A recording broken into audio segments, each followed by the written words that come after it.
Hi, everyone. Today on the podcast, I'm excited to introduce Laurie Stewart.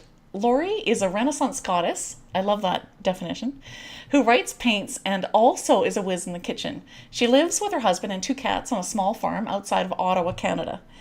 Besides having written and published two cookbooks, Laurie also writes fiction and nonfiction. She writes the gritty YA Mechanicsville series, epic fantasy Terror Eagle series, and is also working on her Avalon series, which is a twisted telling of Arthurian legends. And she also has upcoming books, the first in a series of steampunk mystery series, a dark urban fantasy series, and also a cozy mystery series titled Smith Falls. And she's also written a nonfiction book titled The Canadian Authorpreneurs Tax Journal 2017 Tax Year, which is, we'll be talking a lot about today. For those of you who are Canadian. And so you can find more about what Laurie is up to on her website, lauriestewart-author.com. So welcome to the podcast, Laurie. So great to have you here. Good to be here. This should be interesting. Yes, this will be fun. Always good to chat with another author. It's just wonderful.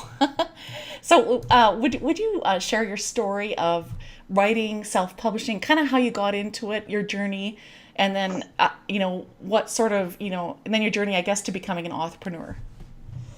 Okay. Well, definition of an authorpreneur is basically someone who is writing, preferably fiction or whatever, but you do a lot of writing, but you also have to do all your own marketing, your own business planning, all of this stuff. So you're half entrepreneur, half author.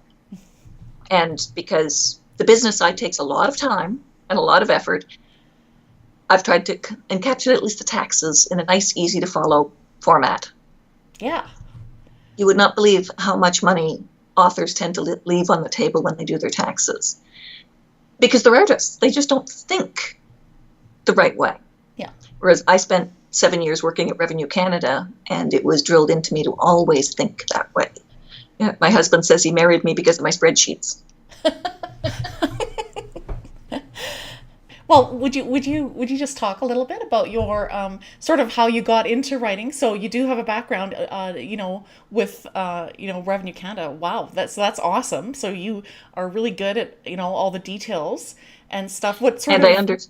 Yes, I understand the codes they use as well. What sort of did you start writing when you were younger, and then just or take breaks and then came back to it, or? Both. My mom says I always told stories. Sometimes that got me in trouble because when I was really little, I'd tell stories, and by the time I'm finished inventing them, I thought they happened. And other people thought I was crazy. But by the time I was 16, I was actually writing novels. None of them got published, and I found a bunch of them when we were moving, and they're horrible. But I always wrote. Yes. And then I got into independent filmmaking because it was a way to see my stories with real actors. And there's no money in that. There's less money in that than books. So I quit. I got a diploma in accounting for small businesses. I went to work for Revenue Canada, where I specialized in international tax and small businesses. And after a few years, the little voices that writers get are screaming to have their stories told. So I started writing on my breaks and on my lunch hour. And I actually finished an entire 110,000-word novel on my breaks and my lunch hour. And then my health went. There was mold issues in the building I was in, and I'm deathly allergic to mold. Yeah. So my health just collapsed. And my husband said, well, write. Like, okay. And that's what I've been doing for the past few years, is just writing. That's awesome. What sort of inspired you, I guess, then to write the Canadian Authorpreneurs Tax Journal? I can trace that back to one overheard conversation at CanCon, which is the Canadian Conference for Speculative Arts, science fiction, fantasy, dystopian, that sort of thing. And I'm standing in line after the con to pay my bill for the hotel, and they asked the woman in front of me, do you want your receipt? She's like, what the hell would I do with a receipt for this? Oh my God, you can write $800 off of your taxes dollar for dollar with that receipt. And she threw it in the garbage. Oh. And I'm like, these people need to know Yes. that there are so many things as a writer that you can write off as business expenses Yeah. that if you've only ever been employed full time, which has no deductions at all, would never cross your mind. Yeah.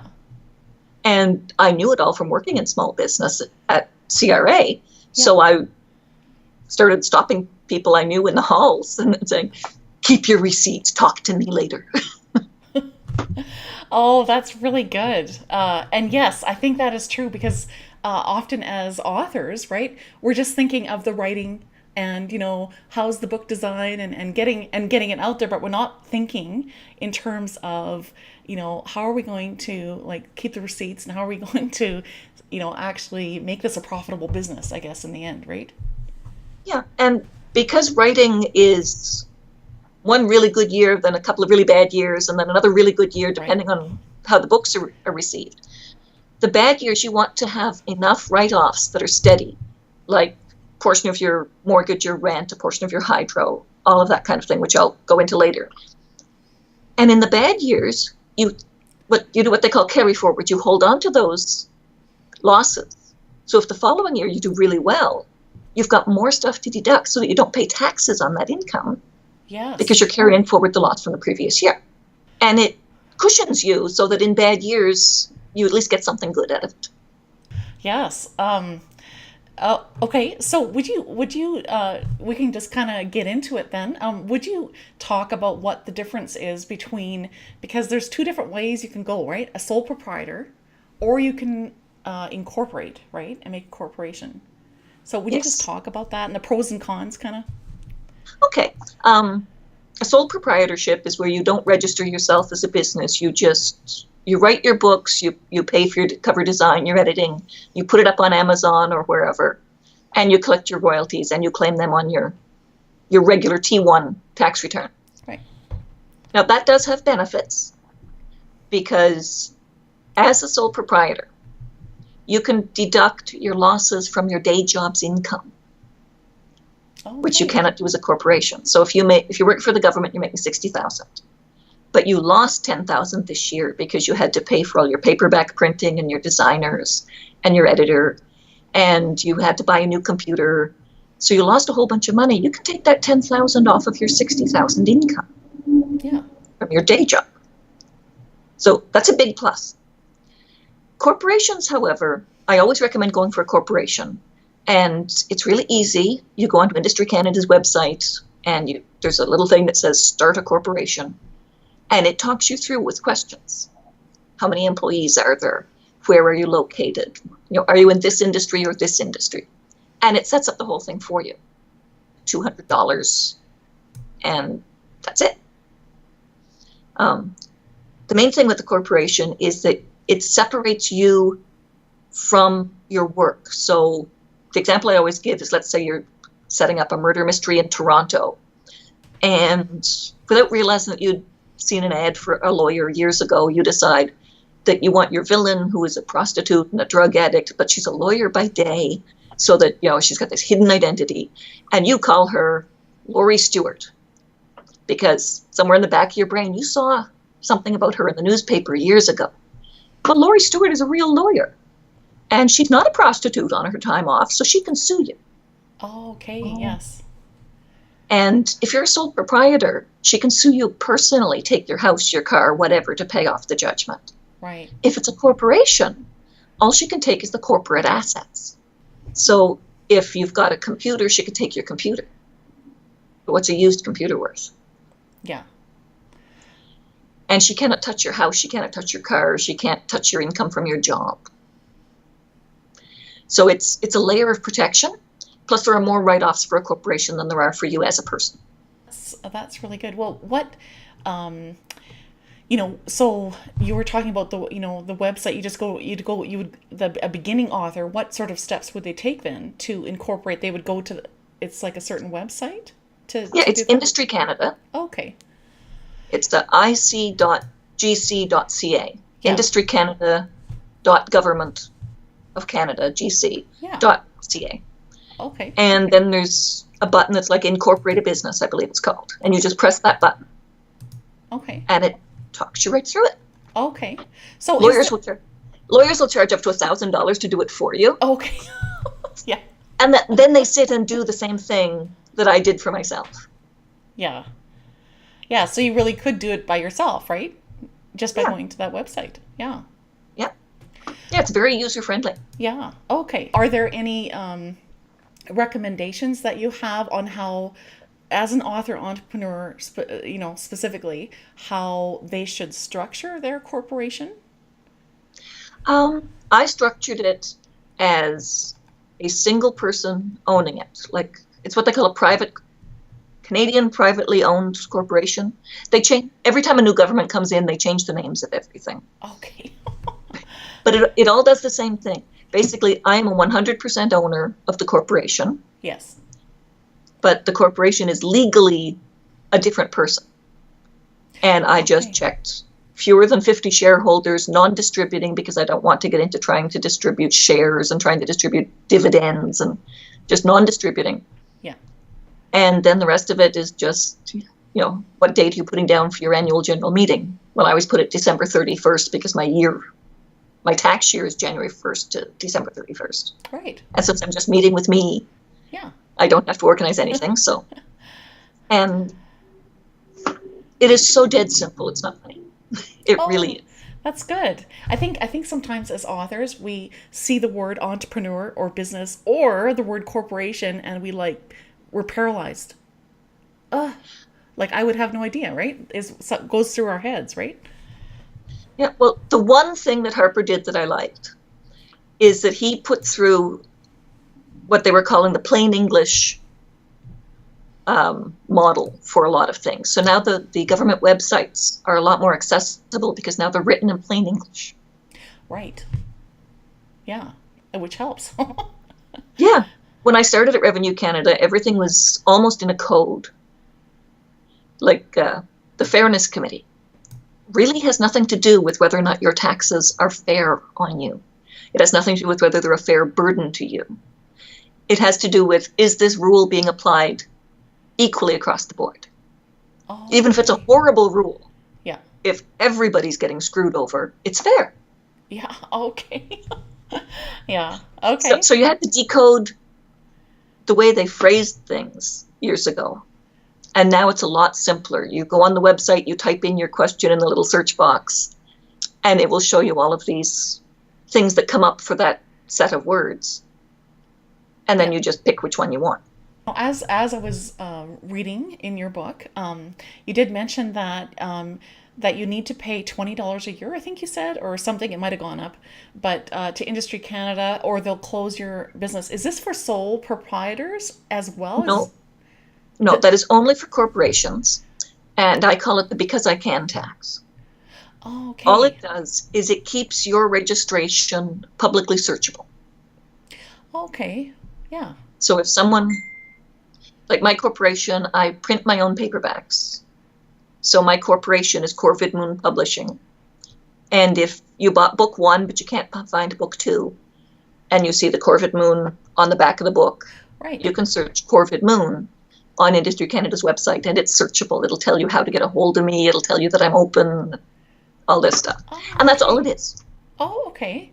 Okay, that's really good to know. See these are all, you're just a fount of wisdom. These are all things that I actually wouldn't have known. So this is really good.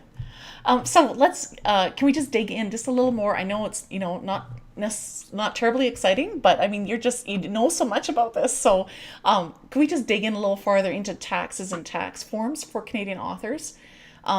So you were saying the sole proprietor, if they started that way, that's what's the form for that one that they need to fill out when they do their taxes? Okay, when you do your taxes, you get the T1, which is just the 4 pages. Okay. And on page 3 for net taxes, down at the bottom, there's business gross, business net. Well, that's where you put the totals for your writing business, your gross income, and then your net, whatever you have after you take off all of your expenses and your deductions. The form you need to calculate all of that is T2125. And that's a 6-page form that covers everything from use of home and use of car to your computers, capital cost allowance is some big ticket items, like a big fancy new computer with 4 terabytes of memory and all of this, is like $3,000. Well, the computer is still going to be used for several years. So rather than being allowed to write off the full $3,000, your computer is written off over 3 years at 30% per year. Okay. And that's called capital cost allowance, Yeah. where you write off a portion of the capital. Right. So you write off basically a third a year for 3 years, and then your computer is completely claimed. Okay, that makes sense. See, I just need someone to explain it. It all makes sense. It's just they write it in governmentese Yes. instead Right. of English. Yeah. So the T2125 has a couple of pages for specific income. They like you to track your books separate from your speaking engagements, separate from if you teach school, separate from whatever. So yeah, and they want you to track it but not report it, each book separately. Okay. So you have to keep records of how many books you sold of each title and whether it was a physical book or an ebook. But you just jam it all up together as income. Okay. Yes, that makes sense. And it tracks use of home expenses, which are very big. Use of car, which is complicated but also important. Genuine expenses, like my medical insurance is through the Canadian Authors Association. You know, my prescription coverage, my glasses, that kind of thing. Oh, okay. Yeah. So I have to track that expense because it's a business expense Yes. offered through my Writers Association. That's That you didn't know you could get prescription coverage through the Writers Association. I didn't know that actually. So is there, I'm just going to ask you right now, just because we're on the topic, is there a website where authors can go if they wanted to, so it's like an insurance? Is that what you're saying? It's like an insurance? Yeah, you buy insurance. Like Yes. if you work for the government, you're automatically enrolled in their insurance program, and so much is taken out of every paycheck to cover it. Yes. The Canadian Authors Association has partnered with ACTRA, which is the Actors Union, Oh, in order to buy cheaper insurance for their members. okay. And so you just go on the Canadian Author Association webpage, just search the term, and that'll be the first thing that comes up. Okay. And then you join. It's about $180 a year Okay. to join the association. Mhm. But they do workshops on technical aspects of writing a lot. They bring in expert writers from different fields to give talks, that kind of thing. And you get video access to all of them if you don't live in Toronto. Oh, okay. Oh, that's great. And then one of the things in their sidebar is the little block for the insurance that you click on, and then you fill out the application papers and mail them in. I'm over 55, so I'm a little more expensive, but it costs $240 a month for me and my husband, and it covers, I'm on several major drugs because I have a crushed vertebra, Oh, so I'm on okay. major painkillers. And we went from paying upwards of $100 a bottle, just paying for it out of ourselves, Yeah. to paying under $10 a bottle through the medical insurance. Wow. So that's worth it. It's really worth it. And they have dental and eyeglasses. Yes. Oh, that's great. Okay, see, these are things I wouldn't have known. So, So if you don't, it's great because my husband's a consultant, so he doesn't have insurance through his work. okay. Yes. So For years, our medical expenses were just, you get to write off 17% of everything over 3% of your income on your income tax. yeah. And by the time you do 17% of your medical bills, and then you subtract from that 3% of your income, you got nothing left. Yeah. Yeah. No, that's true. Well, and you could probably claim a portion of being signed up with what is that? The Author Association? Yeah, Canadian Authors Association. Yeah. Yeah. Or a portion of that, you could claim that? Yeah, because Corvid Moon as a business Yes. is giving it to me as an employee. Okay. I can claim a portion of the cost of the insurance Yes. as a medical benefit. Ah, yes. This is good. This is really good. I feel like I'm having some aha moments here, and I'm sure people listening are too. So that's great. So would you talk then about so there's different forms then if people decide to go as a corporation. So do you recommend that right starting off, or wait till they get to 30,000 a year and then make it a corporation? I always recommend starting right off with registering your incorporating and registering for an HST or GST number, depending on where you are in the country. Yeah. Because when I started writing, I had to get a desk because I just had a house, right? So I had to get a desk. I had to get an office chair that's really good because of my back. Right. Bigger computer, a laptop so I can work in town. These are all business expenses. Right. They're not personal expenses. They're business expenses. And if you register for the HST, you get back all of the taxes. Ah, yes. Because the way HST reporting works is you write down up here how much you sold and how much of that was the HST you collected. And down here you write all of how much you bought business expenses and how much of that was HST paid. And then you subtract them. So if you only collected the $30 in HST because there weren't very many craft fairs over the winter, but you bought a new computer, so you've got $300 in HST that you paid. Yes. You subtract them, you get back $270 from the government. Awesome. Yeah. Because HST and GST are what they call a flow-through tax. Only the person at the end of the line should pay the tax.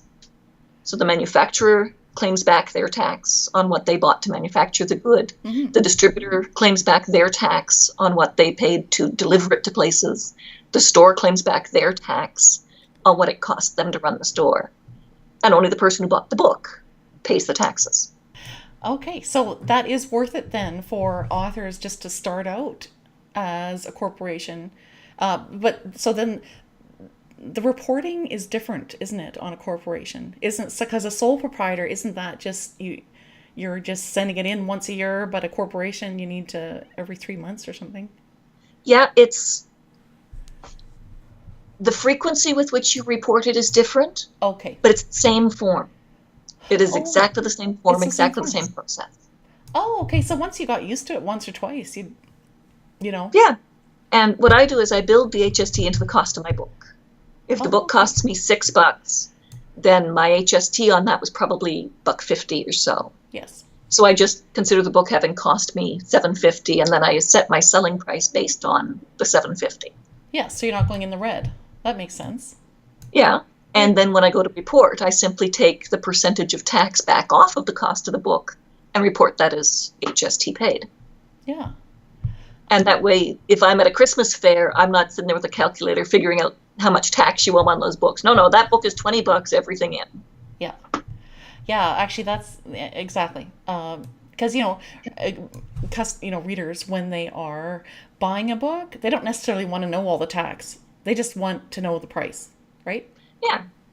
Which is why one of my favorite local writers sells her books for $16 or $18 because she figured out how much she wanted to make, then calculated up the HST, rounded it off. Yeah. And that's the cost of her book. So it's not 10, 15, 20. One is 16, one is 18, one is 22. Okay. It's a method, but you know how much you're paying. There's no surprise. Yes. No, that's really good. But as a corporation, what's that form called? That's a different form, right? That's a T2. Okay. Personal is T1, corporation is T2. Okay. But even as a corporation, you still have to file a T1 because everybody in the universe files a T1. Okay. Right? That's your normal tax return at the end of the year. Yeah. With the sole proprietorship, you add the T2125, which is an insert that just goes in that. And that gives you the numbers for the bottom of page 3. As a corporation, you file 2 totally separate returns. Okay. One for the corporation and one for you as a person. Yeah. Okay. Yeah. A person could, like, I know when we do our taxes, like whatever it is, the personal, every March, when we do it with, what is that online, U-File? Is it called U-File? Yeah. And then we just send it in. Is there a business version of that? Yes, there is, on the CRA website. Okay. Because you I could like just to do it them. online and send it in, right? Yeah, Yeah. I like to do my business. I print out the forms from the website and then do it in pencil first Okay. because I'm old school. I like to actually see it and check the math a couple of times and make sure everything is deducted. Yes. And then I worry about whether to mail it in or do it online. Oh, smart thinking. Yeah, double checking. Yeah, exactly. So, as Canadian entrepreneurs, we need to register for a GST number. Is that part of that when you file and set up a corporation? Is that part of that where you'll get your GST number? Like an Yes, Industry it is. Canada. Yeah, when you file, you're given a business number, which is Oh, okay. a 9-digit number. Yes. Yeah. And then everything else, everything under your business number is just a different extension. So your HST is RT 001. Your Right. corporate tax, if you kept a lot of money in your business because you're going to have to buy a new computer or something, Okay. that's RC for corporate 001. Oh, okay. Yeah. If you're shipping things back and forth across the border to the States if a lot of your readers are in the States, you would get an excise tax number to allow you to export. Oh, okay. But they're all the same business number with just a different set of initials after it. Oh, okay. Yes, that makes And sense. it's all set up when you're setting up your corporation. You will get a stack of PDFs emailed back to you. And then you print them off and you file them in case anybody asks. But that's all your corporate worries. You will also need to register with your province. Right. Because you will pay provincial taxes as well. And that will cover your sales license and your provincial tax numbers and your provincial corporation number. The provinces are a little more confused. It's not all under one number. Yeah. Oh, okay. So okay. I just keep all the provincial documents in one file, all the federal documents in another file, and every year I haul them out and look at the numbers. Yeah. So that all my tax returns have every number they could possibly need on them so that I don't have to answer questions. Yes. Yes, actually, that's very good. Yeah, it's great to hear how you organize it because that also helps too. So that and that can be done at any registry in whatever province you're in, right? Yeah, I'm Ontario. Yes. So I actually did it online for the province. Oh. Okay. I'm not sure that all provinces do because I've only ever lived in New Brunswick and Ontario. Okay. But I filed for my sales license and my business numbers through the province online. It was about $60. Okay. 60, 65, something like that. Yeah. I filed federally first so that I got my federal incorporation number. And then I put that onto my Ontario documents so that it went straight through. Yeah. Because, oh yeah, that's already a corporation. We'll just push it through. We won't worry about details. Yeah. Now, authors who are just kind of starting out, but wanting to, set this up properly and report properly and doing all this, so they're likely missing out on losing money, I guess, while they're setting up their business. Maybe we should just list off maybe some of the things that author entrepreneurs, especially if they're in a corporation, what they can claim. Like, what would be some of those things, just as they're listening, right? Because they might not know. Yeah, I'll use me as an example because I know what I do every year. Okay.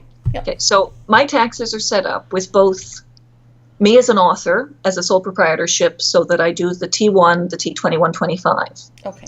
And my publishing arm that I publish my paperbacks through because I'm self-published is Corvid Moon Publishing. Right. And it's set up as a corporation and it does the T2. Now, something like a con, I always go to a couple of them. There's one in Ottawa, one in Toronto that I always go to. So I can write off 100% of the travel to Toronto and back. I can write off 100% of the hotel fees and 100% of the parking, because most hotels now charge you to park. You can only write off 50% of your meals or your drinks because you have to eat anyway. They're being nice by allowing you to write off half of it. So if you are in town and you have lunch with another author because you're trying to get advice on this book that the ending just is not working, if you take the check for both of you, you can write off her meal 100%. Okay. Yeah. If you have a medical companion, because of my crushed vertebra, I cannot walk very far or stand for very long. So my husband always comes with me to push my wheelchair. I don't need it 24/7, so we've got one of those cheap hospital wheelchairs that you need to push. I can write off 100% of his meals because he is not there for the con. Yeah. He is there to push my wheelchair, to make sure that I can get in and out of the bathtub without killing myself, because hotels don't have safe bathtubs. Right. Yes. Well, not if standing up and lifting your foot up and over the edge of it and into it is an issue. It's not a safe bathtub. So I can write off 100% of his meals because he is there working. He is not attending. Okay. And if you do this with your husband, they might question it. So be prepared to prove that he's necessary. Because if you Revenue Canada flags things. So if they, CRA now, if you write in to claim all of your husband's expenses and he's not medically necessary, and they go, prove he's necessary, and you can't, they're going to go, I wonder what else she fudged. They're going to really look at everything. Yeah. Cons are great. You get to meet and talk to professional editors, professional agents, professional publishers. Gatekeepers at publishing houses will tell you what they are looking for and what they absolutely will not look at. So it's great career-wise, and it's all a write-off. Yeah. Yeah. Either from your corporation, or as an author, you can write it off on your T2125. Which is wonderful. So I strongly recommend going to those. They really up your game. Yes. I made notes of other things you might want to look at. One thing is you have to, for all of these things, any deduction, you track your cost and your tax separately, because you're going to be claiming your tax back. Okay. So, the hotel is $79 a night, plus there's a 12% room tax, plus there's the regular HST. The room tax gets rolled into the cost of the room, but you track the HST separate. Okay. Yeah. Spreadsheets are your friend. Yeah. Yeah. Because at the end of the year, I've got my overview page, which is all linked to the other pages, so I don't change anything on my overview page. But everything I add on my expenses page or on my income page automatically updates my overview. Oh, yeah. And come tax time, I just write down the totals on the overview page straight onto the return. Yeah. Yeah. Do you use Excel for that? Is that? I do. Yeah. That's what we used at Revenue Canada for a lot of things, so that's the one I know. Yeah. That's a good way to do spreadsheets, is through Excel. I'm familiar a little bit with it. Well, the easiest one is you put your 12 months across the top, and then down the side you list all of your expenses. So every month it costs me this much to rent my office. That goes into every month. And then down at the bottom, there's a sort of weird E that automatically adds up everything in that column or row. Yes. Yep. So you have running totals at the bottom for every month, and you have running totals at the side for every item. Which makes it easier because it adds it for you or subtracts it or whatever for you. Exactly. And because your first page is all just links to the running totals for the items, you don't have to think about it. On your front page will be your yearly totals for your research, for your travel, for your car expenses. There's a running total for all of it right there. It's actually helpful to hear you talk about how you organize it, because I just think, there might be other authors listening that are like me, and I'm not super organized. I love the creative ideas and the writing, but the organization of things is a little more challenging. Yeah, writers are artists. Yeah. We are creating universes and worlds and entire histories. We're artists. Yeah. So all of this math and organization, it might make sense at the time. I'll put all of the stuff for medieval stuff in the one column, but that's not what Revenue Canada is looking for. No. What they want is the more detailed day-to-day dry facts. Yeah. So you have to organize it for what they're looking at, which does not come naturally to an artist. No, it doesn't. But that's why I'm so glad you're explaining how you do it, because it just really helps to figure that out better. Yeah. And so you'd probably do the same thing with royalties paid, say from Amazon, Kobo, whatever. You would just put those in the paid column for whatever month. Yeah. CRA wants you to track, for some unknown reason, because you don't actually enter this level of detail into your returns, but they want you to track every book separately by title. So my spreadsheet, by title. So my spreadsheet has the months across the top. Yeah. My income sheet, it's the months across the top. Then it'll have a test of loyalty, ebook, paperback. Oh. Alone in the Night, ebook, paperback. So you push all of your Amazon, Kobo, Barnes & Noble, whatever, into one total for ebook every month. And all of your paperback sales, whether it's in person or on Amazon, or Create Space allows third-party people to sell your book. Yeah. Because you order one, they will have it printed and then shipped to you. So I get my $2 or $3 from Create Space for it being printed. Yes. They keep everything else, and the customer gets their book. So, but you lump all of the paperback editions, no matter where the source of the sale is, into one total every month. Okay. So they like it detailed according to each book. Then. Each book title separately, and whether it's an electronic book or a physical book, tracked separately. But on your actual taxes, you just smoosh it all together under business income. Yeah. But putting it on your Excel, that's in case they call you and say, we want to see the details, right?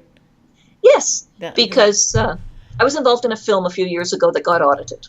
Okay. Because you're making a film, it's like $25,000, $30,000 bare minimum to make a film. Yes.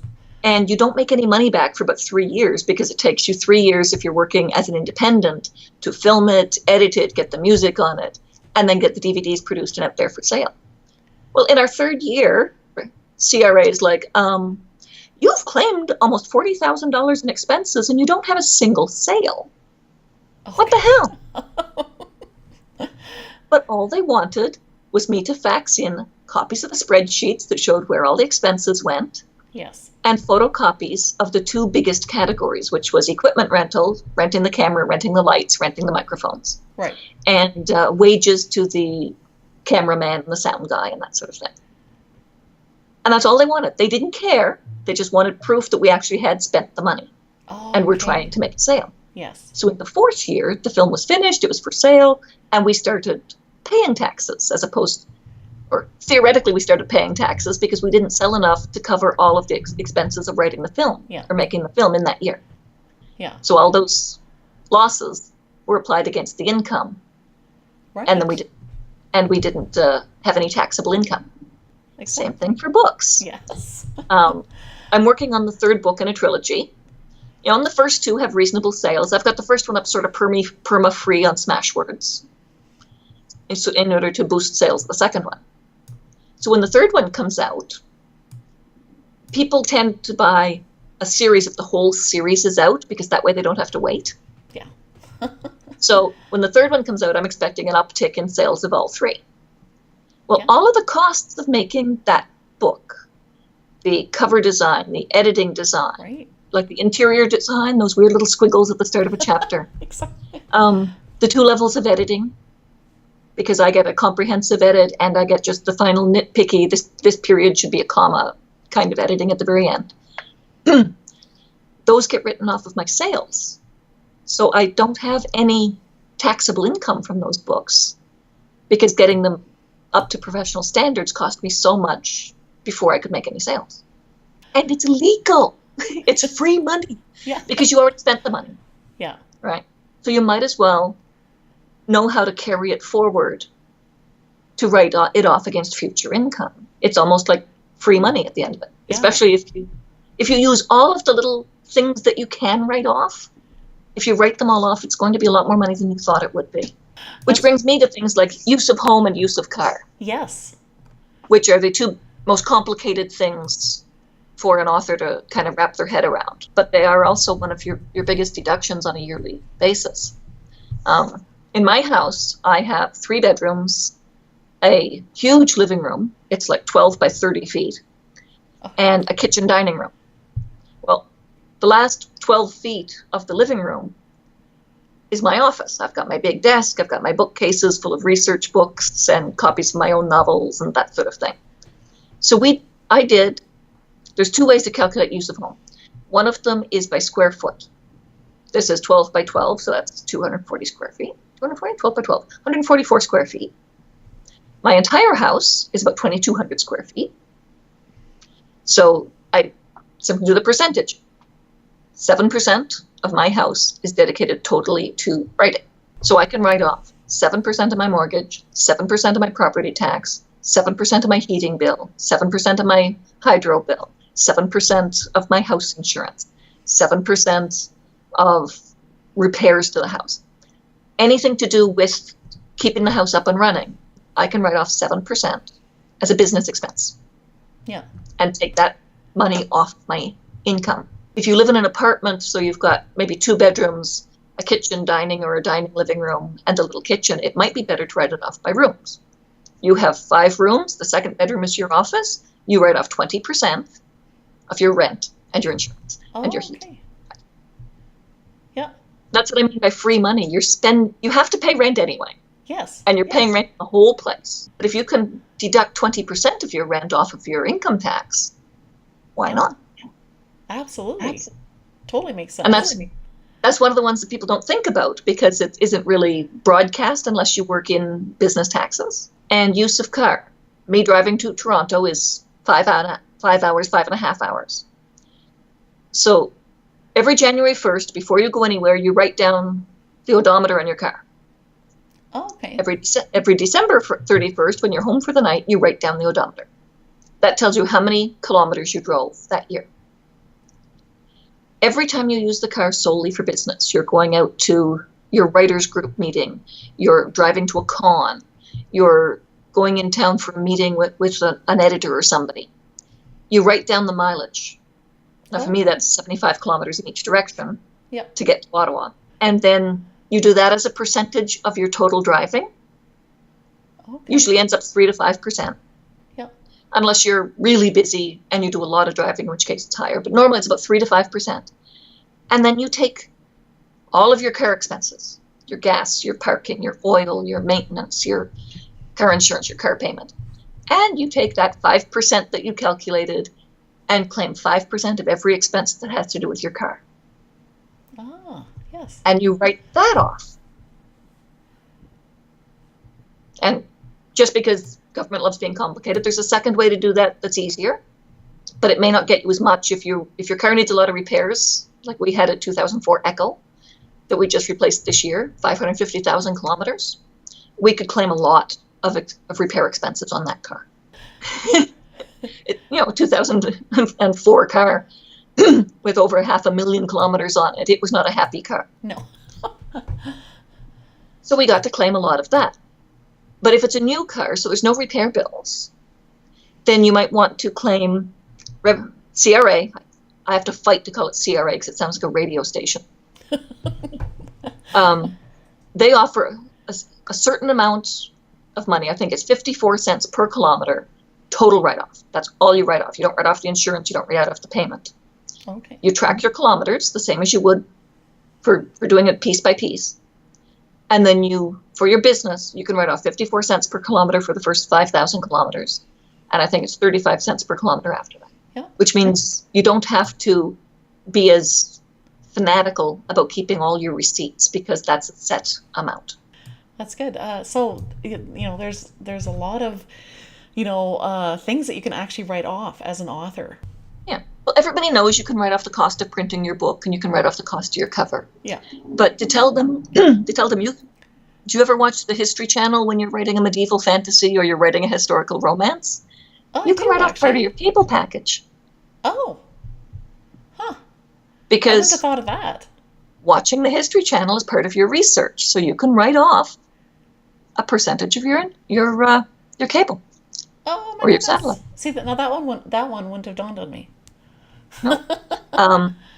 I'm considering I did write in my urban fantasy series. I've got a Norse dwarf. Now the Norse do everything big, right? Their dwarves were over 6.5 feet tall. Okay. He's a Viking dwarf. Yeah. And for that, we watched the History Channel. We watched Vikings. And the Viking exhibit came to the Museum of Civilization. It was $30 a person to get into that exhibit. The parking and the cost of the tickets are a tax write-off. Okay, that makes sense. Yeah. Because that was a research trip to look at, they had information displays on how the Viking society was organized, on what their religion was, all of this stuff, which is important for the character. Yeah. So it's a tax write-off. I wrote off a trip to the museum. You really got to, keep your mind active whenever you're going to, like, even if it's research, even if it's like whatever you're doing, to ask yourself, okay, can I use this? Either it's, can I use this receipt, or can I use this, can I write off a portion of this, a percentage of this, wherever, if it's related to your writing, right? Yeah. Well, what I tell people, especially people I do taxes for, because I do a lot of taxes for artists and authors, because they're like, yeah, here, you do it. I don't want it. What I tell them is keep every receipt, right, as soon as you get a receipt, write on it what it was. Yeah. I don't care. You're buying diapers at Costco, write on the receipt, diapers, and give me every single receipt. Because at the end of the year, you can go through it and go, okay, that was diapers, that's not claimable. A new coffee maker, that's claimable. It is? And you drink coffee in your office? You have a coffee maker in your office? It's claimable. Oh my goodness. Okay, see, all these things I don't know. Yeah, we bought one of those little 1-cup Keurigs. Yeah. Because I can write it off. Ah, yes. See, these are, you have just a lot of things that I wouldn't have thought that you could actually write it off. I wouldn't have, thought of that. No. And that's why I wrote the tax journal. Yes. Specifically aimed at writers. Yeah. I am horrified by how much money they're giving the government that they don't have to. I believe pay every penny you owe. Yeah. But if you can lower what you legally owe, why are you not lowering it? I can use the money a lot more than some big government organization that spends most of their money on 3 levels of management. Exactly. Whereas I get the money back, I fix the car, or I take my mother grocery shopping and pay for her groceries so she doesn't have to worry about it on her old age pension. Yes. The money gets used and put back into the economy. Yes. So I claim every penny I'm allowed to. I'm just learning so much from you. This is wonderful, Laurie. The big take home, keep your receipts. Yes. Because if CRA calls you back and they say, I want to know about this line right here, that seems high. Yeah. Whatever it is. Yeah. You can go, oh, well, that's not a problem. Come look at my computer. Here's my spreadsheet. Yeah. Here's my shoebox from that year. Yeah. Here's shoebox. Shoebox accounting is a thing. You get those number 10 envelopes, the big wide ones. Yeah. Yeah. And on one of them you put car, on one of them you put house, on one of them you put travel, on one of them you put hotel. And then you put all the receipts for each one in that envelope. Ah. So if they say, you spent a lot of time traveling and in hotels, why weren't you writing? You can go, that was for conferences. Here's my hotel bill. Here's the envelope with the hotel bills. Here's the envelope with the travel expenses. Yeah. And they can look at it and, it's high, but I can justify every bit of it. Huh. So I'm going to have to go through my, keep better track of things. Yes. You can also amend your taxes back. I think 4 years you can amend your back taxes. So if you've kept all your receipts and things and you go, I didn't write off. I go every year to this conference at $600 a year and I never wrote it off. Oh, you can. If you've still got your receipts, yes, you can redo your taxes from that year. Wow. Okay. So even if it's, I just, so it might have not been like a receipt from, say, a hotel or something, but whenever I've done something, I always have a receipt that I was sent in an email, say from PayPal or, whatever. So if that wasn't included, you could actually just print off that receipt. And redo your taxes for that year. Yeah. Huh. So that's from 4 years back. From up to 4 years back. Huh. See, now I wouldn't have known that. See, this is really good. This is why you keep your receipts. Yeah.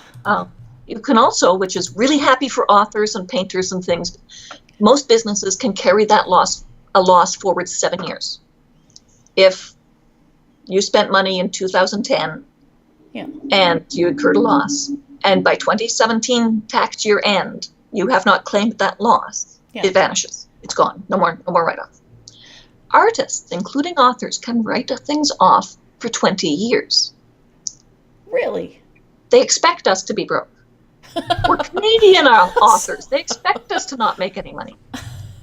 So you can carry those losses forward from 2010 to 2030. And if you are using your losses against income, you have a book that does well, so you've got actual taxable income. Always use the oldest write-off first so that it doesn't disappear. But so many years working with strictly numbers does, I end up with little filing holes in my brain where I stick things.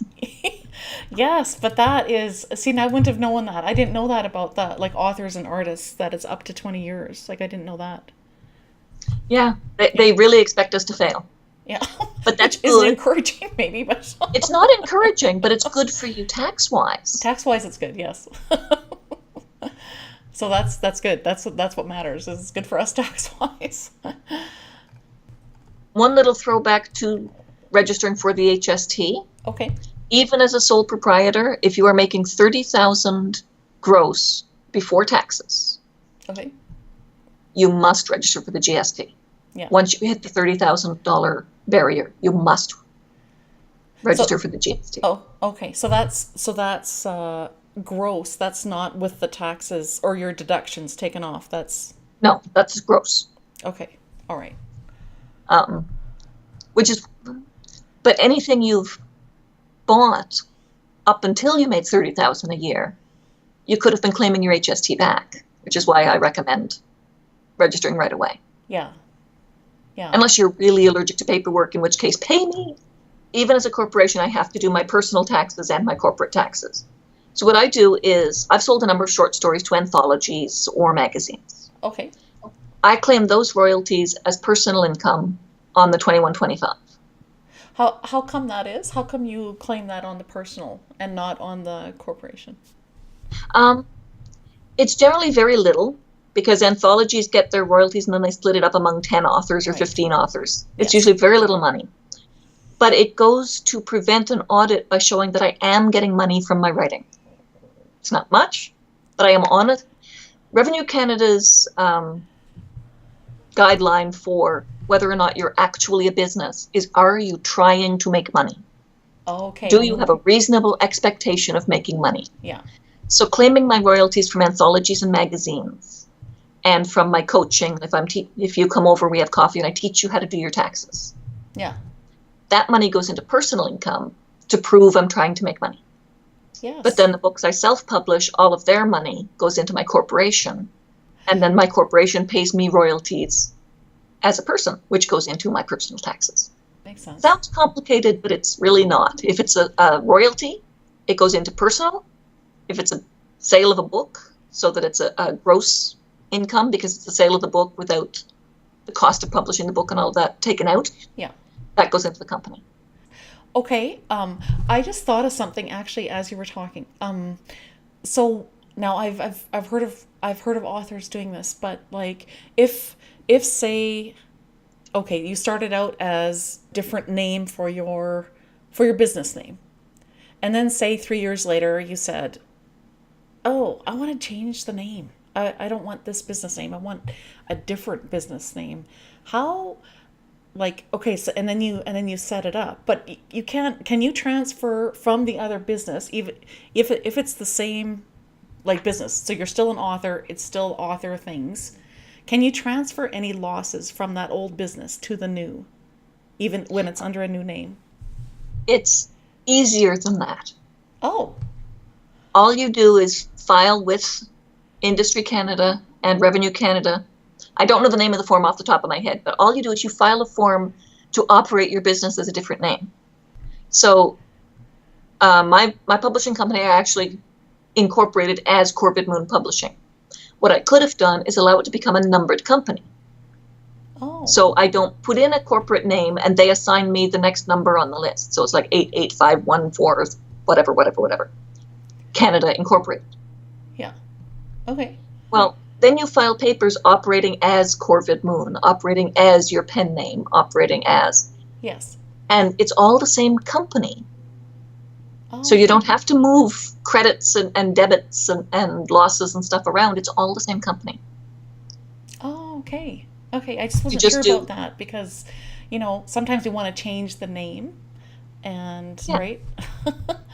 Well, like I do have a pen name for a certain series of books that are now nowhere connected with my fantasy. Right. Totally different.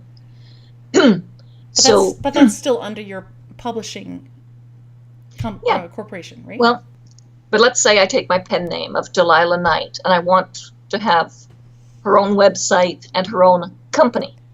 Okay. What I would do is simply set up another spreadsheet in the same pile. So Corvid Moon has the overview, the expenses, and the income. Right. And all of those are Laurie Stewart's books. Okay. I would then add another expenses and another income under Delilah Knight. So it's all under the one corporation, but it's different arms. Is that what it is? Yeah, it's like different drawers. You know how your desk has like 3 drawers? Yeah. There's the corporation drawer. Then under the corporation, there's the Laurie Stewart drawer and the Delilah Knight drawer.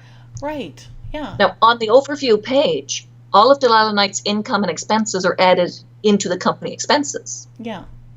But they're tracked separately so that if Revenue Canada or CRA gets a bug up their butt, you can show them this is why it has this total here, but only this total on my personal income tax because this one is a separate filing drawer. Yeah. So I was wondering about that. How does that work? Because as authors, we're not always going to write necessarily in the same name. And we might use a pen name, but does that mean a whole another business? Or can we, have it all under the same? It's like Procter & Gamble owns Heinz and Kraft and French's and a bunch of others. Right. Those are just different filing drawers. Yeah. But it's all the same company. And then just for each specific author name, you just keep specific expenses, revenues for that name, right? When you make your spreadsheets. Yeah. Right. And then when you do your taxes at the end of the year, they're all added together into what the company income and the company expenses. And pen names are great. It's unfortunate, but women writing science fiction is still rare. Oh, okay. A woman's science fiction novel has to be much better than a man's in order to get the same agent or the same publisher. Oh, so okay. KL something might sell science fiction better than Carrie Louise something. Yes. Yeah. So that's a separate pen name. Right. Or if you write erotica and children's books. Right. You don't want the same pen name for erotica and children's books. No. True enough. So just different drawers in your filing cabinet. One thing about, I wish this had the ability for me to put up my spreadsheet and show you. Yes. That would be awesome. Because you have broad categories. Every business tax return filed in Canada has to use GIFI codes. GIFI. Okay.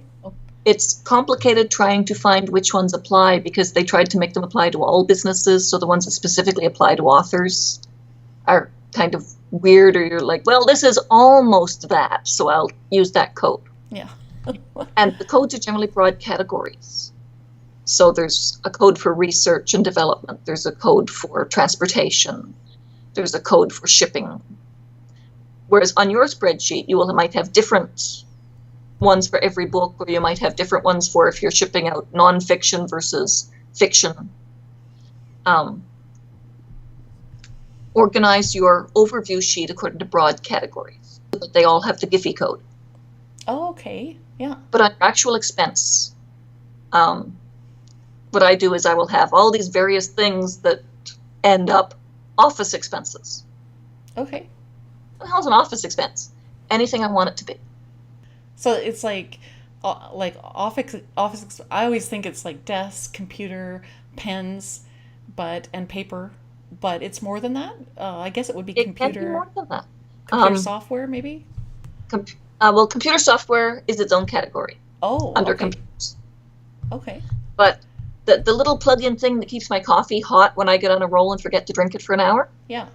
that's an office expense. It was $10 at Radio Shack, but it's an office expense. Oh, okay. Postage is an office expense. Right. As a Canadian author, you have to mail 2 physical copies of every book you publish physically to Library and Archives. Right. They have a collection of every book published in Canada. Yeah. Well, I can write off the cost of the book to me, and I can write off the postage under office expenses, because filing that is a legal requirement of Library and Archives. That makes it an office expense. So on my detailed spreadsheet, I will have the Giphy code for office expense beside a lot of odd things, because there is no Giphy code for miscellaneous weirdness. Yeah. So at the end of the year, it's like, I don't know what that is. It's an office expense. Boom, there it is. But you have to keep track of the Giphy codes. And if every Giphy code you link to the same spot on the overview, Yeah. it automatically adds everything back up. Yes. I love my spreadsheets. Yes. Yes, because it does keep track of stuff. Yes. True enough. I just had a couple of notes of things that I think beginning authors it's worth their time to look into. Okay. Yes, that'd be good. Like if you're on Facebook and you want to join writers groups, there's a million writers groups. Some of them I consider really terrible because some of the members are really kind of mean to new writers who ask simple questions or beginner questions. And it's like, oh, that's so stupid. You can't be a writer if you don't even know that. I do not stay in those groups more than a couple of days. But some that I find are really excellent are 20 books to 50K. Yes. Their concept is if you can write a lot of 40 to 50,000 word novellas and get them out, it should take you only about 20 books in the same series or in the same genre to start making around 50K a year. So they've got writing advice, they've got advice on how to speed up your writing, how to speed up the editing process, how to publicize your books to get them selling. And they're very nice. They don't call them stupid questions. They're like, okay, a lot of this information is in the files, but I recently found this change in Amazon policy, so you might want to consider this. The 10-Minute Novelist is also a Facebook group and a book that you can buy. That group's main concept is if you're busy, you have kids, you have a day job, maybe you volunteer at the food bank or something, how to write an entire novel taking 10 minutes here, 10 minutes there, and get through the whole novel. That's awesome. And publish a novel a year. And again, it's stringently policed by a very sweet woman. Yeah. So anything nasty never gets past her and onto the page. And she's very helpful. And one of my friends is one of the moderators on the group. That's not why I like the group. But he is also very font of information about this particular writing system for busy people. If you're a disabled writer like I am, there's the Spoonie Authors Network. You heard the Spoonie theory? I haven't, no. Okay, the Spoonie theory is that a lot of chronic conditions, fibromyalgia, with me it's a crushed vertebra that will, it will never get better. The bones don't regrow. Yeah. Diabetes, if you're starting to get nerve damage from your diabetes, that kind of thing. It's called a spoonie. Everybody wakes up with a certain number of spoons in their hands. And if you're perfectly healthy, you might get 40 spoons per day because you had a good night's sleep, you had lots of energy. It takes 3 or 4 spoons to take a shower, maybe 1 or 2 spoons to make breakfast, a couple of spoons to take the bus in. Even if you're standing up all the way there, you're healthy. It's no issue, 2 or 3 spoons. Come to the end of your day, you've still got a whole lot of spoons left, so you can do whatever you want at night. With me, I wake up with 12 spoons, maybe 15. 2 or 3 for the shower, because standing up on a hard, slippery surface without falling is hard for me. Yes. Riding the bus, standing on the pavement, waiting for the bus, fighting your way through the crowd. If I end up standing, that takes every spoon I've got for that day and most of the spoons for the next day. Because the shifting like this, if you've got a crushed vertebra right in there. Right, yes. So spoonies are people who are born with fewer spoons. And there's a lot of tricks to doing things that make it use less spoons. Yeah. Different cooking appliances that you don't have to stand at the stove and stir. You just put it in, poke a button, and walk away. So the Spoonie Authors Network both really promotes work by disabled authors, They offer hints on how to do things, how to do conferences without being so exhausted you're dead for a week afterwards. So there's advice on living with the disabilities. They publicize your novels, even if your novels have nothing to do with a disability. If you were disabled, they publicize your novels. Oh, They that's publicize great. novels with disabled people in them. Yeah. Yeah. Like, I just bought I haven't read it yet. I'm saving it for the plane when I go home for Christmas. But it's a novel where the romantic lead is in a wheelchair. Oh, okay. That's great. Yeah. So they are publicizing the shit out of that book. Yeah. Because it's one of the few where the disabled person is not a plot device or put in there because everybody says you have to be representative now, so we'll stick somebody in there who's in a wheelchair and just ignore them for most of the book. Yeah. This guy is the lead character. Yeah. That's And great. so they're publicizing that book. They're great if you are disabled, and if you're looking to put a disabled person into your story and you want to get it right. Yeah. Oh, that's good. Yes. You know, a lot of people think because they see me in a wheelchair at cons that I cannot walk. So if they see me walking on the street, you can't see how much pain I'm in, for one thing. Yeah. But they might get the idea that I'm just looking for sympathy at the con by faking a wheelchair. Well, no, actually not. No. No. But so if they go to write a disabled person in, they might get it wrong. They might think that you can never get out of your wheelchair. Okay. That everybody in a wheelchair is stuck there forever unless somebody picks them up and moves them someplace else. Yeah.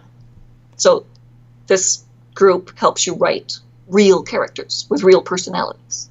Newsletters, I like the Creative Pen. Yes. Pen spelled with two N's like Sean Penn, Yeah. because it's the woman's last name. The Creative Pen is great for advice on writing and sometimes on marketing and stuff like that.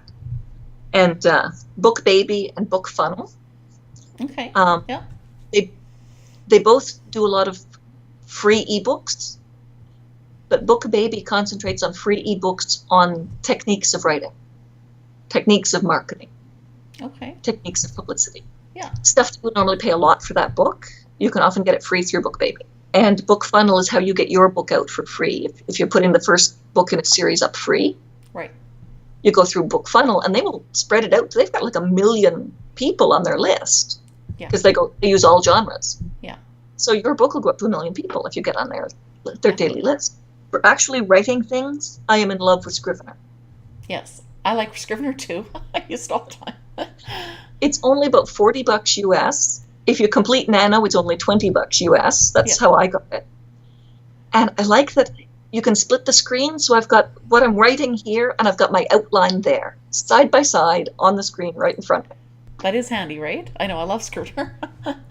And I call myself a method writer. So if I'm writing medieval stuff, I've got medieval music playing. I've got pictures of castles, stuff like that. Yeah. And Scrivener actually has a place to put all those pictures of castles and pictures of an specific actor in a specific role from a movie that looks like what you want your character to look like. Yeah. So you've got to put that picture right there while you're writing about it. It's great. My favorite publisher for self-published authors is closing February 15th. But Draft to Digital is happily taking all of their clients. Oh, okay. Yeah. So you write your story as an ebook, right? Well, you write your story, then you want to publicize it as an ebook. Well, your choice is to try to do all the formatting and get it up on Kobo, then do different formatting to get it up on Kindle. Or you go to Draft to Digital, you upload it formatted the way they want it formatted, and they translate it into all of these different formats, and they send it out. Yeah, it makes it simpler. Yes. And what they do is they take a percentage off of what the sale price of the book, which is exactly what your agent would do. Yeah. So you don't really lose any money, because for me, it's sales that I wouldn't get otherwise. I can upload everything onto Kindle easily. Yeah. I have no clue how to get it onto Apple, because I don't have an Apple thing in my house. They put it up there for me. Yeah. So it's sales that I might not have gotten otherwise. I already mentioned join the Canadian Authors Association. Yes. If you don't have a lot of money, you can join as like, I think they call it an associate or something. It's not a full membership, so it's not as expensive, Yeah. Okay. but it has most of the same benefits. Okay. So you can still get in on the medical insurance, but you don't get free tickets to their conference. You don't get free tickets to their awards night because you're not really a member. You're an associate member. Associate member, okay. And my last one is a plug if you're a romance writer. I do not write romances as romances. But every story needs a little bit of tension, some sexy guy with his shirt off at some point, right? It's a nice thing to put in the middle there where things are dragging. You introduce a romantic subplot to keep things a little more interesting. Romancing the Capital is in Ottawa every year. It's run by Eve Longley, who is Ottawa's big New York Times best-selling author. Okay. And it's mostly a readers' conference. She's got half a dozen or so technical seminars, which are great. The most hilarious one is always synonyms for penis. Okay. Because it's a romance, right? Yeah, You've got to describe the sex scene. And there's only so many times you can say shaft before you're rolling your eyes so loud your computer picks it up. So they have a workshop on new names for different things. Yeah. How to say this without repeating yourself, how body language as it applies to romance, so that you don't describe everything he does. You can just put in a little thing. It's cheap. It's $20 to get in for the weekend. Oh, okay, yeah. And she brings in about 50 romance writers who all bring swag. I walked out of there with a duffel bag overflowing. I got about 17 books. I got 4 DVD books or CD books. Okay. To play in the car. Oh, okay. I got a metal water bottle that doesn't leak all over you. It's a really good water bottle. Oh, man. I got teddy bears to give to my godson. Keychains, pens, a credit card emergency kit. It's the size of a credit card. Oh. It's got scissors. It's got a screwdriver. It's got all kinds of stuff in it. Yeah. And all of them, of course, have the name of the author on them. And I discovered an author that I absolutely adore. It never would have crossed my mind to start reading romance authors. Yeah. But she is funny first, paranormal second, and romance third. Yeah. If you look at her themes. And they're hysterical. Yeah. I got 2 books free, and I ended up buying 7. Oh, that's great. That sounds like a good one, too. Is there a website for that? Yeah, just search Romancing the Capital. Oh, okay. Romancing the Capital. Okay. Yeah, that'll show up then on Google, I'm sure. So. Yeah. And it's at a Holiday Inn, so the room rates are reasonable. And it's a tax write-off. Yeah, exactly. Another one of those. Oh, that's great. Well, Laurie, you've just shared so many great, tax tips and other tips for writers today. This is so awesome. So would there be, just as we kind of close off, would there be like a few other tips that that you would think of for authorpreneurs who are just getting started organizing their author business that are really important for them to remember to do or something? The big ones are, from the time you start writing, write down your odometer. Yeah. So that you can keep track of, you want to be able to write off any business trips in your car. Right. Yeah. So write down your odometer. The easiest way to organize your receipts is literally the shoebox method. Okay. Just a bunch of envelopes with general categories: car, house, publish, printing, whatever. And write on every receipt when you get it what it is. And then once a month or so, you clean out the car and you clean out your pockets and you put all the receipts where they belong. That alone will say, if you hire an accountant your first year so that he sets up your books and he shows you how to do it, that organization will save you about $300 in his time. Oh, as opposed to giving him a garbage bag full of receipts. Yes, that's good. Save your money. Yes. Set a novel in Hawaii. How's that for advice? Set a novel in Hawaii. Oh. You can write off your trip. Yes, that's true. So there's good advice right there. And buy the Authorpreneur's Tax Journal, because there is so much more in that I couldn't talk about in an hour. Yes, of course. And it has all of the Giphy codes for authors in it. Which is totally helpful. Yes. Oh, it took me several days on the CRA website to find them all. Oh, wow. So and I used to work there. Yes. So It's got all the Giphy codes. It goes into much more detail explaining how to do your use of home or use of car. It's got a calendar in it with the calendars on one page and there's space for notes on the other. So you can jot down your mileages when you take a trip. You went through a lot of detail in that book, and I just really appreciate that you sort of laid it all out. And that was actually why I wanted to talk to you, because there was many aha moments that I thought, oh, I need to talk to this gal because you just know so much. Well, I worked there for years. It's a little soul crushing, but I came away with good stuff. Yes. No, that's awesome. That is. I used to tell people I worked for the Antichrist. Well, it's taxes, right? Nobody likes taxes. Nobody likes paying them. Nobody likes calculating them. No. Nobody likes thinking about them. Exactly. So, that's good. Well, I just appreciate you sharing all your tips today, Laurie. And it's such great advice. And I do encourage writers that are listening, especially, if you haven't been at this a while, do get, you can just get it on Amazon or wherever you shop, but the Canadian Authorpreneurs Tax Journal. I had gotten the 2017 tax year book, and there's just Laurie just details it all out. It will be really helpful and save you money. So I just encourage writers to get that. But would you also share what projects, books you're working on right now and that you have available for readers to buy? And then if you could just share where writers and readers can find you online. Okay. Finding me online is easy.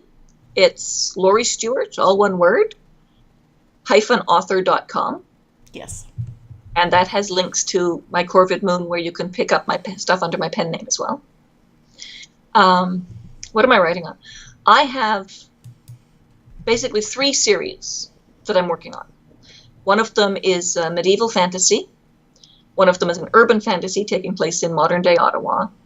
And one of them is a literary series that's really dark and depressing and my biggest seller, that is about teenagers growing up in Ottawa's worst neighborhood. It's as close to a ghetto as Ottawa gets. So that one's Mechanicsville, which is the name of the neighborhood in Ottawa. My high fantasy series is the Terregles series, which I'm a genealogist by hobby. I traced my family tree back, like Laurie Stewart. It's the most Scottish name you've ever heard, so I traced. And it turns out that my family line, about 450 AD, were kings of Pict, which is far northern Scotland, up around the Hebrides and Lake Ness, like Loch Ness and stuff. Yes. And the kingdom at that time was called Terregles. Okay. It's like, nobody knows this, so I can. And the name is long out of copyright. It's 1,500 years old. So that's the name of my series, and I am putting the fantasy into that area so that you've got the mountains, and you've got the lake with the monster in it, and you've got the big river. And right now I have short stories to support my novels out, and I'm still fighting with perfecting the novels themselves, which is really bad. And I've got to just start sending them out. Yeah. But the urban fantasy, the anthology December Wishes, has a horror Christmas story about a 3,000-year-old vampire that is in the universe of my urban fantasy. Yeah. And Shifting Shards, which is an anthology about transformation, so werewolves and things like that, has a story called On This Day We May Be Seen, which is the full moon was on Halloween last year. Okay, yeah. So the full moon is 3 days long, and Halloween was on the middle day. So I had fairies can be seen on the full moon, and they can be seen on Halloween. Yeah. So I had them visible for the whole 3 days instead of just the one. And the lead character, who has only been fae for about 3 months, didn't know she could be seen the full 3 days. Yeah. Yeah. So she's doing stuff that she shouldn't do in full view of everybody. Yeah. Because she could be seen. And that's in my urban fantasy series. It's set in Ottawa. It's got the Norse dwarf who's 6.5 feet tall because the Vikings do everything big. Yeah. And it's got my main character, who is a banshee. My universe has, if you are filled with enough passion and strength at the moment of your death, you can go straight through death to become an immortal fae. Oh, So okay. Yeah. the novel starts off with a rape and murder. They are connected but not the same person, as the woman's a quilter, and she stabs her rapist with her quilting scissors. Quilting scissors are really, really, really sharp because they're cutting through all this fabric in precise lines. So she stabs him with her quilting scissors and he dies. He is so mad that a victim had the nerve to attack him and hurt him that bad that his rage carries him straight through to become a vampire. Wow. And the ripples in reality from his transformation hit our poor lackluster woman who's just buying a coffee at 7-Eleven and that's all she wants is her coffee.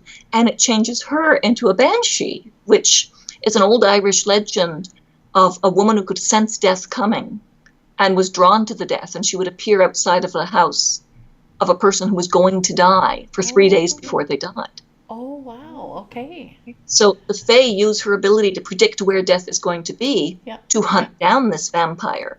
Because you're not supposed to be preying on humans. It makes us noticeable. Yeah. It's a danger to everybody. Yeah. Except this rapist discovered he is now immortal, so he can do anything.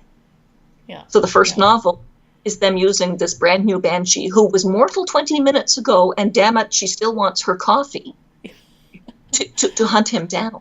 Oh, okay. It's all pretty much told from her. Yeah. It's pretty much told from her point of view as she learns the rules of the world and learns this.